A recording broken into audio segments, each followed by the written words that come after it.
বিসমিল্লাহির রহমানির রহিম। অনারেবল ইসলাম প্রিয় তৌহিদি ভাই ও বোনেরা, আসসালামু আলাইকুম। বিশ্বের যে প্রান্ত থেকে আমার বাংলা কোরআন পাঠ অনুষ্ঠানটি দেখছেন, digital biochemic heart cancer and diabetics research হসপিটালের পক্ষ থেকে ডক্টরস টক টিভি 100K চ্যানেলের সকল দর্শক শ্রোতাদেরকে জানাচ্ছি আন্তরিক অভিনন্দন। আজ আমি পাঠ করব সূরা আল হিজর, আয়াত 71 থেকে 80 পর্যন্ত। আয়াত 71। এদের উক্তি শুনে সে বলল, একান্তই যদি তোমরা কিছু কামনা বাসনা চরিতার্থ করতে চাও, তবে এখানে আমার জাতির মেয়েরা রয়েছে, এদের বিয়ে করে তোমরা নিজেদের প্রয়োজন মেটাতে পারো। আয়াত 72।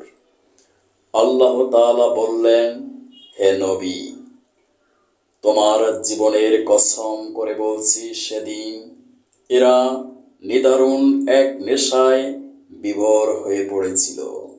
আল্লাহর গজবের কোনো কথাই এরা বিশ্বাস করল না। আয়াত 73। অতঃপর সূর্যোদয়ের সাথে সাথে এক মহানাদ এসে তাদের উপর আঘাত হানল।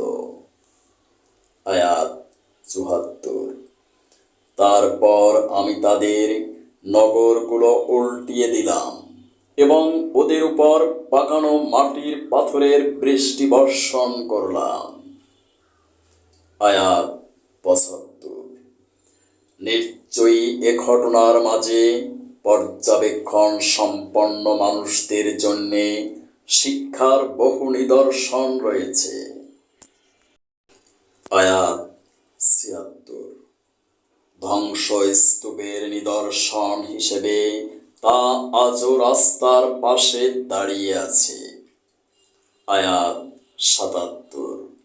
নিশ্চয়ই এর মাঝে ঈমানদারদের জন্য আল্লাহর নিদর্শন মজুদ রয়েছে। আয়াত 78। লুতের জাতির মতো আইকার অধিবাসীরও অত্যাচারী ছিল। আয়াত 79।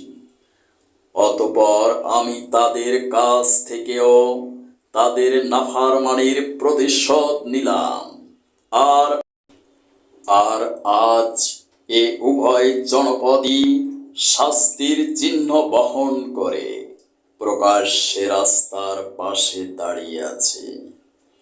আয়াত 80।